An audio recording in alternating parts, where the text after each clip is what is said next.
Hi there, this video is live part 3 of Prime Minister's Questions, House of Commons video, UK2022. Right at the moment, 12:27 the members opposite to show a little more respect. Because it's not just us. It's not just us. It's not just the SNP. And I will not be shouted down. It's not just the SNP. On the last opinion poll, 72% of the people of Scotland want back into the European Union. So if the Prime Minister is to maintain any credibility in the eyes of the people of Scotland, how long does he think he can deny Scotland's democracy? Prime Minister. Mr. Speaker, I thank the Honourable Gentleman for his kind words. I mean, he talked about respect. I would gently urge him to respect the result of the referendum. Whilst we will disagree on that issue, I can tell him that I do remain committed to working constructively in partnership with the Scottish Government to deliver for the people of Scotland. Thank you, Mr. Speaker. Last week I visited worried Year 3 and 6 pupils to hear their suggestions to tackle road safety, following a number of serious road accidents outside Boothroyd Academy in Dewsbury. They suggested the council should do more to help, that their parents should walk them to school to reduce traffic, and that commuters should slow down. Would my right honourable friend agree with me and with them that we all have a part to play in ensuring road safety outside our schools? Can I say to my honourable friend, I think it's fantastic that he's engaging with his younger constituents at Boothroyd Academy on such an important issue, and I know they will welcome his commitment to supporting them. And I agree with him, there are various things we can do. There's an updated highway code which strengthens pedestrian access, local authorities can introduce lower speed limits, and we're increasing the number of school streets which restrict motorised traffic at busy times, and I look forward to hearing progress on this issue from him. Stephen Kinnock. Thank you, Mr. Speaker. Yesterday, the Prime Minister stood on the steps of Downing Street and said that he wanted to restore trust.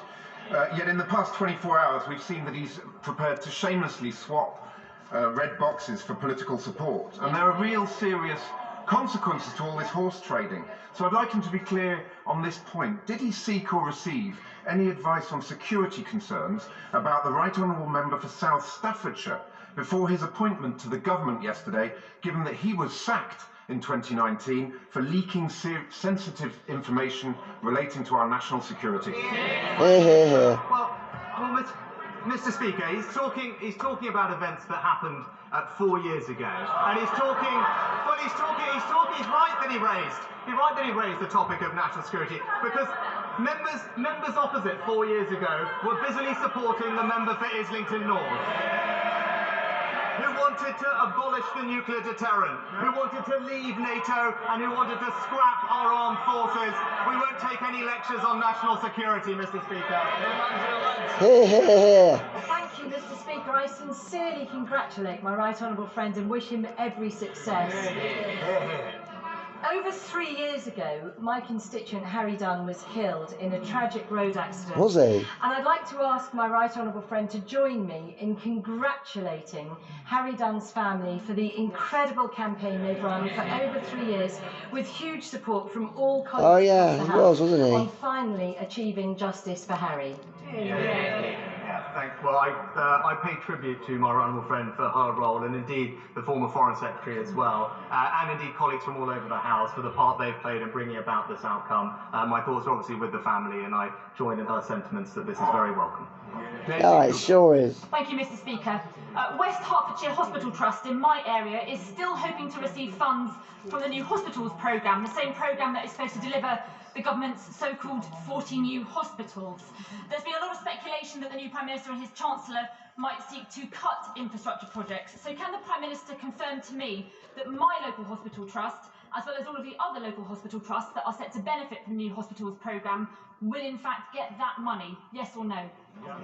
Well, Mr. Speaker, the Chancellor will set out our plans in the autumn statement shortly, but this is the government that put in place plans which will remain to significantly increase capital expenditure, and even though difficult decisions do need to be made, I think the country can rest assured that we will continue to invest in our future productivity and indeed invest in our public services like the NHS. Wendy Moore.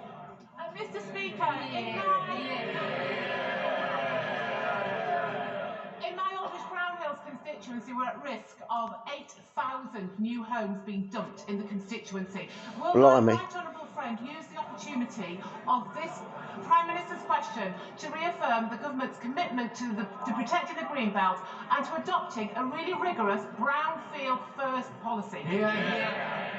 Well, can I say thank you to my honourable friend for her question, and I can give her that assurance. She's absolutely right. We must protect our green belt, and we are adopting a brownfield first strategy. I'm pleased we have a record number of new homes built in the last year, but it's important that we build those homes in the right places. Indeed. Whilst welcoming the new Prime Minister to his place, we remember that law-breaking was the order of the day in Downing Street during the pandemic. We will never forget that this current Prime Minister was fined by the police for attending a birthday party hosted by his next-door neighbour. As both a witness and a participant to that law-breaking, if the Privileges Committee investigation into the former Prime Minister calls him to give evidence, will he fully cooperate? It's a good one. Mr. Speaker, of course, and I addressed these matters earlier this year. Mr. Speaker, you will know that I fought hard to bring back Boris. In '97, New Boris Johnson. I campaigned for Kenneth Clarke, and then for Michael Portillo. So I can't always get it right. But you know, I do know about the West Midlands. I know that the West Midlands Mayor very much welcomes the reappointment of the Levelling Up Secretary, and that he looks forward to working with our new Prime Minister. So may I just ask him, what is his vision for levelling up? Well, I thank my honourable friend for the question, and what I can say is our desire is to ensure that people, wherever they live in our fantastic country, have enormous pride in the place they call home and every opportunity to succeed. And you know what? It is the fantastic Mayor Andy Street who is delivering that for his constituents. Aye. That completes questions. There you go, guys. So, if you like this video, please a thumbs up. Please subscribe to my Sunshine Gems. Please my friends Sparky and Jimbo on the ITF Friday Feeling every Friday on the Surrey Hills Radio Station show from 3 to 5 p.m. in our long that digital, that is 1500 to 1700, and listen to me on the Woking Radio Station show with John Andrews on Lara's show every Sunday at 9 a.m. to 12 p.m. So, do you think RISHI SUNAK is a better Prime Minister than Liz Truss?